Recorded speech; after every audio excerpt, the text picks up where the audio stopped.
Back, students. We're going to continue on designing this content area on your boutique site.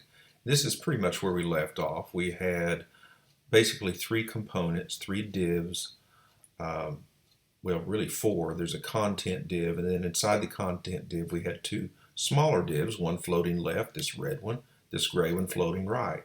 We did the math. This is 1,000 pixels wide. It's in the center. And then I made this one 600 pixels wide and article right 400. 600, 400 equals 1,000, so it fits. If we add a border or padding or anything like that, we'll have to subtract from that math those widths and heights. But it's okay. This is going to be a fixed size website. It's not responsive. You're just going to learn the components necessary for a fixed size site. And then lastly, we added this other div called promotions. This is where we're going to put like three little buttons to click to subpages, about, store, and contact. But they'll be handsome little rollover buttons with an effect on them. Below that, we're going to do a footer, the last thing. Now, I stepped ahead and made something just so I could kind of pan through it beforehand. So every time I made an index2 file, and like I said, I'm calling mine style2. So you keep yours as index.html, style.css. But every time I make an update, I'm making a new version so I can step back. I'm going to give you a sneak preview of what we're doing. So on this one, I've kind of finished up the top portion of this content area. And I put in a large photo for the left side. I put in, instead of that gray background, I made a transparent black background. I added some copy here, being very careful not to have too much or too little. I just sized it to fit. I have about 40 pixels padding on the bottom, right and left, a little bit less on the top. You can't tell it because of the leading on this. I'll get to that later. So I created an image because that fits the background of this left side, which is called article left. And it happened to be 600 by 500 pixels. I went and photoshopped my logo on some storefront, okay? Yeah, I stole something from somebody, but just for educational purposes, right? We learn by stealing. Don't quote me on that. And then on the back side, I kind of wanted some contrast. Also downloaded a Google font, so it's a little bit different than what it looked like before. This was a little more generic.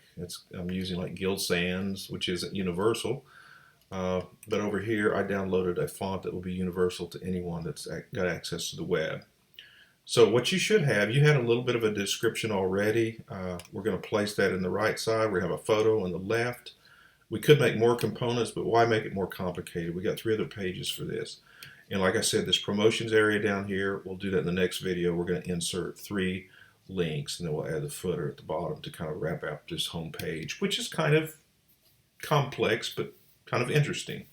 If you want to get brave and switch things around, like have a large image on the right and your text on the left, you can certainly do that. But don't feel like you have to get too brave at the moment. The main thing is that you're following along and you're getting more familiar with how this coding works. So I'm going to step back if I can. And we're going back to where we left off. I'm going to split the screen. And let's look at the code. So if you want to put a photo in here, then it would be easiest to make a photo fit exactly the size instead of us trying to stretch and do some other math. This left article, the background's red. We don't really need a background color. We're going to put a background image. So let's start with that article left. And so I'm going to zoom in on the code over here. By the way, before we even go there, look at your content area. You can't see it because it's behind this red and gray div, but we have a background color as white. Let's get rid of that background color on the content. So don't forget, do that. It's 1,000 by 500 pixels, a fixed size, and it's aligned in the center. It's just the way we want it. So you can't see the background disappear behind here, but it is. It disappeared. We don't want that to be there. Article left is this red box. You're going to put a picture that just fills up the box. So make sure that you go to Photoshop and at 72 pixels per inch, 72 ppi, find yourself a nice handsome picture. It could be a storefront like mine. It could be a model pretending to try on the socks that you're trying to sell or whatever you want. But let it be kind of a significant, beautiful image, okay? I photoshopped my logo, quote unquote, on top of this storefront. I think it would be nice if you did something a little manipulative too, just to show your creativity instead of just stealing a picture only and putting it in there. This was floater left with a background color. So what I did, instead of saying background color, after you made the image size, if you size it perfectly, it's all is good. I'm just going to say background image, and I've already made my image. So you can see here it went away because I have no background at all, no color, and no background in the content area which it resides in. So I'm going down here to URL, background image, URL, and I'm going to browse. Now I've already created my background image, so it's in my folder with all my images, and I called it storefront. All right. Now disregard this. I've been updating the website for the Montgomery Art Guild, so it's wanting me to do something. I don't want to copy a file, which is going to give me a really long, crazy name. Okay, so look at this name. You probably are familiar with this happening. If not, bless you. But we've got an images folder, storefront. I'm looking at the last part, and all this file colon slash slash slash Mac. That's just local computer jargon. I don't want that. All I want here is images. Don't delete the parenthesis or the quotation mark, but it's going to be dot dot / images storefront. And you'll see my image when I mouse over it. It appears, and it's also appearing already in that div. Now remember again, it was sized exactly to fit. Don't stretch your images. I had to crop this one because it was a vertical image, but it was okay. That's what we do as designers. We take time to make things look nice. And that pretty much wraps up that side. Looks good. On this side over here, on the article right, I want that to be a transparent black. So you guys, if you can remember how to do that, right now it's a background color of gray. I'm going to change that background color to an RGBA. Okay, so I'm going to go to the color picker. It's already on black. I'm going to click on RGB alpha, RGBA, and it's already set to 100%. That's what these last 3 digits mean here. I'm going to scale this down until it's about, let's say 88%. Okay, then I'm going to hit enter, and sure enough, it entered my RGBA. 0, red, green, blue, alpha is at 88%. And if I go over here, I should see a little bit of trend. Now, if that's too dark, I could lighten it up. I think it is too dark. So I'm going to go back here and make it more like 64%. It lightened up. Perfect. I want to get a little hint of that texture underneath there, but I want it to contrast enough with my text. Okay, so what I'm going to do is I'm going to put text inside here as well. And this is where you should add your text. If you've got too much, then edit it down. I mean, you can make these things smaller or larger, but make things easier for you and for me, let's just make them all just kind of fill up nicely with about 75 to 100 words at the most, if even that many. All right, so we're at the article right. I don't have any text in there yet, so I'm going to go steal my text that I did last year. I like this, welcome to this blah blah blah green barrel. I'm going to copy that text. I'm going to actually paste it inside this div. Now what I could do is go to the source code. Sorry, I'm not intending to make you dizzy, but it's funny, in the source code it looks like there's nothing in the article left. It just says article left open, close. But remember, this is all CSS. That picture is just in the background, so that's great. And the article right, it is going to have text, so I'm going to paste that in there. Boom. And you can see my text. Now it's black, it's not stylized, there's nothing to it, there's no padding, but for the moment, that's what I need. I'm going to go ahead and make my text white though, so I can actually see it. So we do that in the CSS. I know I'm going rapid, but you can certainly pause, rewind. That is in article right. So after background color, I'm going to add another declaration that says color, color, which means the font color, white. Now it's starting to show up over here, fine. I want some padding. I want some significant padding in this article right area. So let me add that too. Now remember, if you add padding, what do you have to do? you have to subtract from the width if it's a left and right padding. You have to subtract from the height if it's top and bottom padding. So padding, I'm going to say 40 pixels. I could just say 40 one time. I'm going to change that later though, because your font's going to be different, smaller, bigger than mine, so it's going to matter.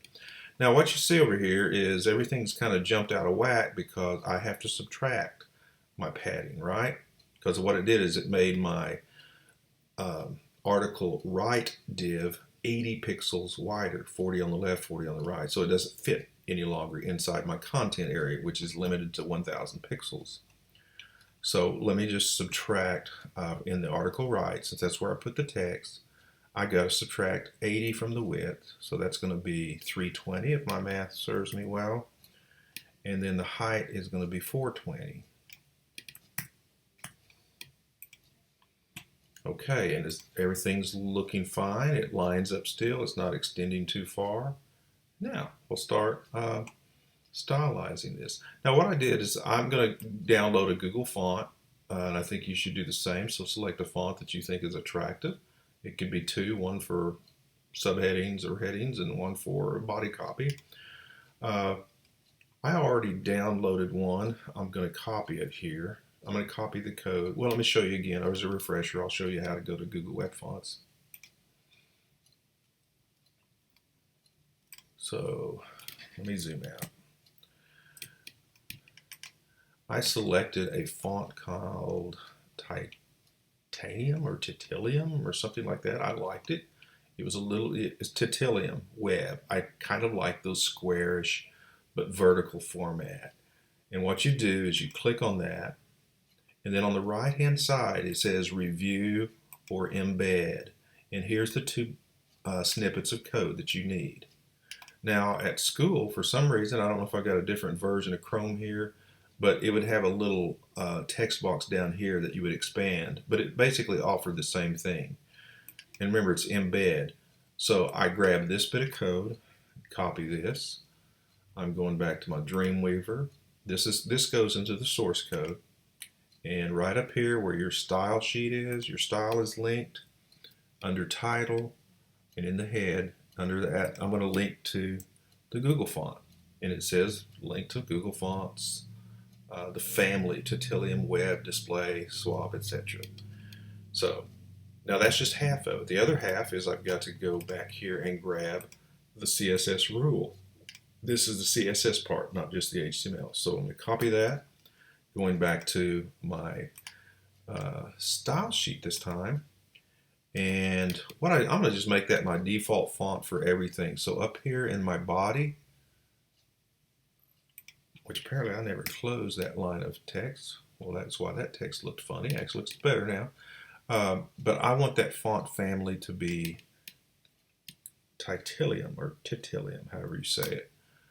You see the font change right there. I also want my nav bar up here to be Titanium. I just want to be consistent. And I'm pasting that in there, and you'll see my links now are that vertical squarish font face, so it's staying kind of consistent. I don't think I have the font anywhere else at the moment. Okay, so one thing I noticed, it says welcome to the green barrel.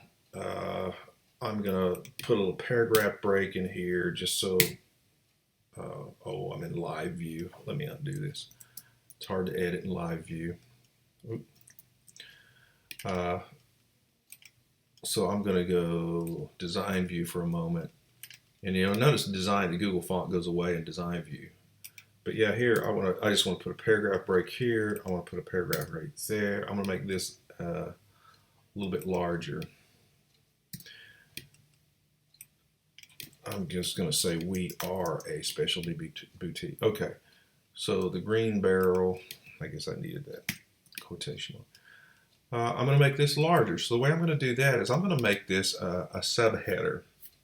So what I'm going to do is, let's see how I did it before, so I want to make sure I do it similarly. Yeah, underneath the body I made an H3. I'm going to just copy it just to save a little time, but you can have time surely to pause.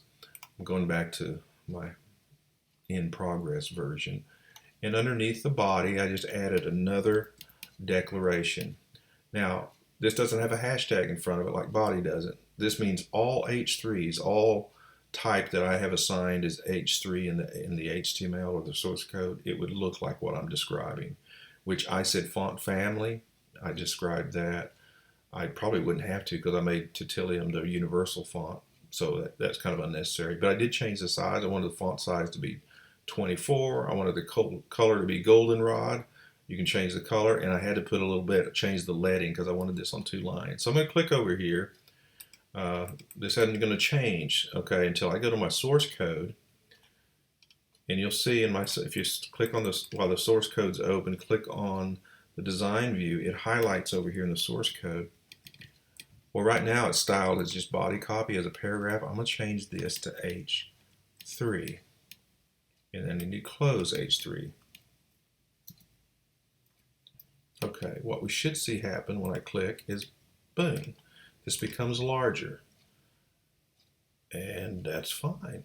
I'm going to actually do a soft return, which is hold shift. I inserted my cursor right before this because I want to put the green barrel on a separate line by itself. Just for no main reason, just for that. All right, I think in my other version I had upper and lowercase, which is fine. I'm going to leave the uppercase on this version, that's fine. All right, let's back up a second. I'm going to save all so I don't lose anything. Okay. Now going back to index 2, this version that we're working on, one other thing, I noticed that my height is a little wonky here. Do you notice my right side is drooping down several pixels below? So let me look at my style sheet, see what I did with the padding of that particular element, which is article right.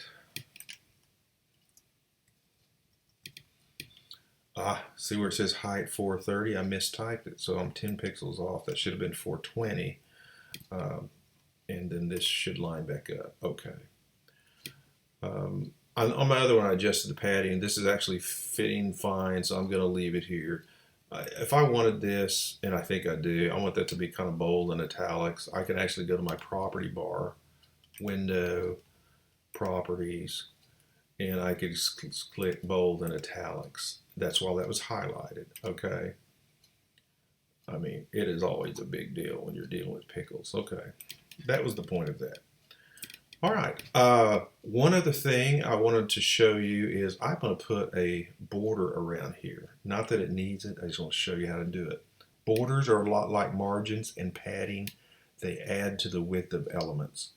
I want the border to look like it's going around all of this. So what I want to do is I'm going to put the padding around the content, because remember this is a big box called content, happens to have 2 littler boxes inside of it.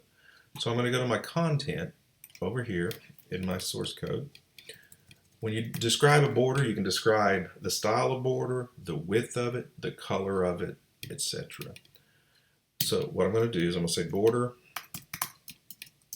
Usually I select, I think it's the color first. I'm going to say goldenrod, and then I'm going to notice it's giving me some, it tells you kind of an order. Color picker, okay, you can select your color. You can say medium, thick, whatever. It does the thicknesses and then the style. I'm going to do the thickness by pixels. Okay, I'm going to say 4 pixels. Now remember, I'm adding width to this border, so I'm going to have to subtract 4 plus 4 left and right. So I'm going to have to subtract 8 from the width and 8 from the height, okay? Because there's a border on all 4 sides. If I only want a border on top and bottom, I could do that. I could say border top, etc., and then border bottom. Okay, and then the style, I did ridge. I've never done ridge before, but it's kind of like a little beveled ridge. Let's click over here and see what happens.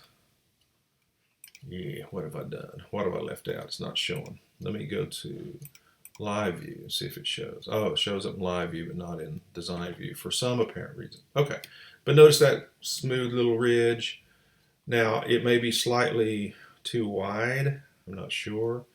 because I haven't subtracted those 8 pixels. I'm going to do that now. So 1000 minus 8. I know this is finite math, so surely we can do this. That would be 992, right? And the height would be 492. 492.